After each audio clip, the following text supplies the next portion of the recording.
Arestado, 2 tulak ng droga sa sinagawang bypass operation ng PNP Zambales at nakumpiskang mahigit 400,000 pisong halaga ng hininalang shabu at marijuana sa South Santa Cruz, Zambales. Magbabalita dyan si Patrolwoman Lixen Reyes Sawaret.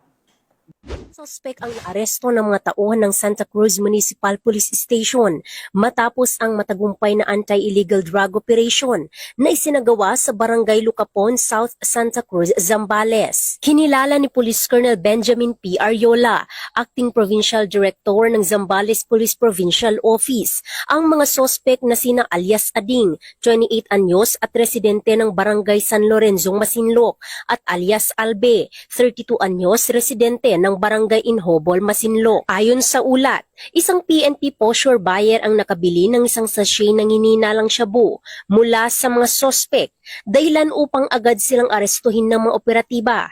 Nakumpiska mula sa kanila ang 4 na sachet ng hininalang shabu, isang sachet ng marijuana, isang unit ng motorsiklo Yamaha Sniper na walang plaka, at isang pirasong 1,000 pesos by bust money. Sa kabuuan, tinatayang 60.90 gramo ng hinihinalang shabu at 2.86 gramo ng hinihinalang marijuana ang nasabat na may standard drug price na 414,462.20 pesos. Kasalukuyang nasa kustodiya ng Santa Cruz Municipal Police Station ang mga sospek at ang mga nakumpiskang ebidensya para sa dokumentasyon at tamang disposisyon, at inihanda ang reklamo laban sa kanila para sa paglabag sa Sections 5 at 11 ng Republic Act 9165 o Comprehensive Dangerous Drugs Act of 2002. Ang matagumpay na operasyon na ito ay patunay na walang humpay na dedikasyon ng kapulisan sa Zambales upang labanan ang kriminalidad at ipagtanggol ang kapakanan ng mamamayan.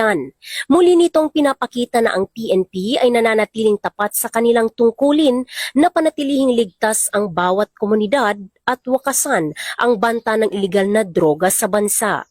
Mula dito sa gitnang Luzon, ako ang inyong PNN correspondent, Patrolwoman Lixen Reyes Sawaret, alagad ng batas, tagataguyod ng Balitang Pulis.